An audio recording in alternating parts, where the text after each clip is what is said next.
Sila? Kain mo. Ito na nga. Yun na ang hinanap. Ano yun?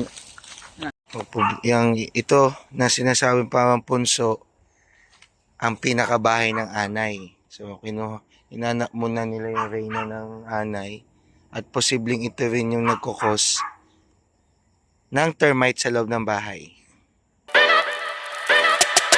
Yo!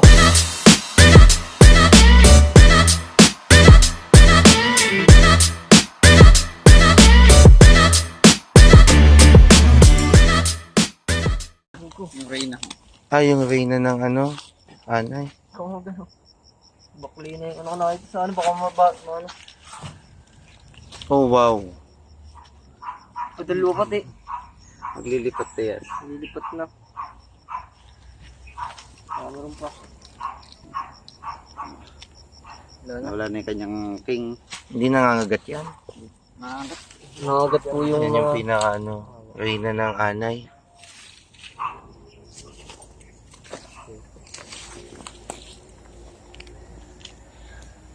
Malapit lang naman kasi ito sa lugar namin. So mga kamayas, yung mga inaakala nyong punso ay literal talagang punso ng bahay ng anay.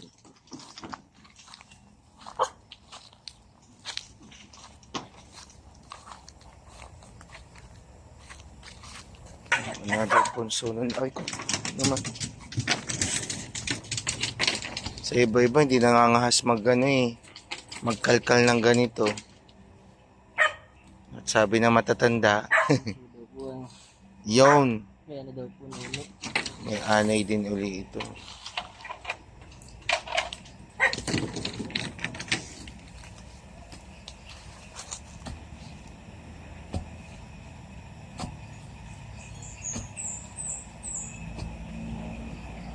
Iba, ganyan din ang ginagawa nyo, lalo na pagbukid.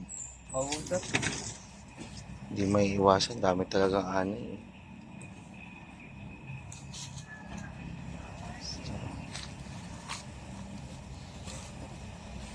So ito'y padalawang punso, padalawang bahay na ng termites. Na isa din sa cause ng pagkalat ng anay. So ang target dito makuha yung reyna. Pag nakuha na yung reyna, damay na lahat, ibig sabihin. Yang kasi po ang reyna, itlog lang po ba siya na itlog? Kaya dapat po talagang makuha.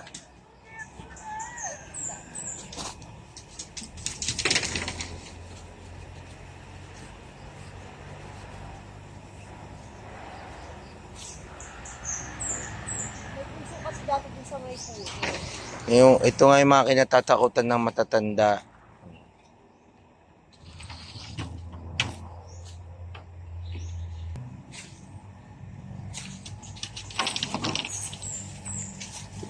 Ayan yung isa nakuha na nila Ano tura? parang uod. Malaki? Yun daw pala ay itlog lang ng itlog. Diyan lang, nasa ibabaw lang siya. Ayan,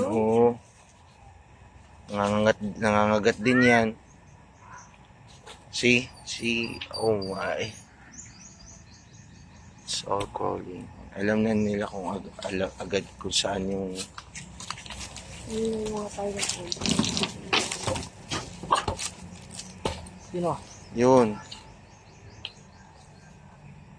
Alam mo na agad. Yun, Meron na ako nakita. Ito, iisa to. Doon, dalawa. Ito sir yung king. Ano yan? King yan? Ang galing alam mo. Yung liit na yan sa reyna, wow. King and queen. Ang galing niyong mga Wow, ano yan? Pag isang punso, isang ano lang yan. King and queen. Ayan Basta agad tumamang kalaki. Dami. Dami ng punso. Kayo mga ano rin kayo, curious Ano yung papatuka sa manok, pwede? Alin po? Ayan. Ito, natutuka to ng manok, di ba? Ay, sprayan po namin to sir. Ay, hindi na. Wag na pala. Yan mo na sila. Yan ang king and queen? Oo. No, dalawang queen ito. Pwede pala yun. Nakala ko Paalis na daw tong isa. paalis na yan. Kalat na uli siya ng kanyang punso. Gano'n. Parang nangungusap tong isang reyna. Nasaan yung... Sorry. Nasaan yung king dyan? Kailangan nating mag-pest control. Nasaan yung king dyan, Daddy? Wala yung king, umalis na. Oh. So yan. Ganyan po kalaki nagagawa nilang bahay. Pero it all connects sa ilalim na nagkukos ng dami ang anay sa lugar ng bahay namin. Daddy, samahan mo ito. Ang gawaan. Sorry. Yan. Okay. Katatlo namang punso.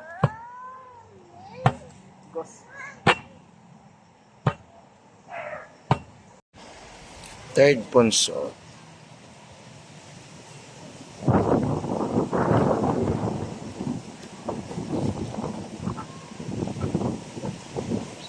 Hirap pang hanapin ng queen.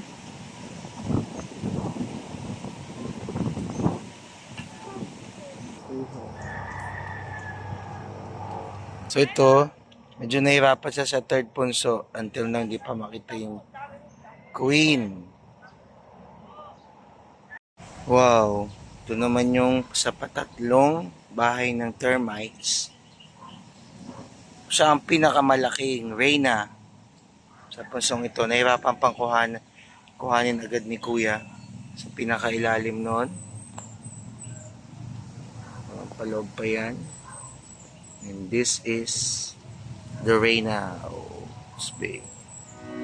It's big. So mga kamayas, hanggang dito na lang po.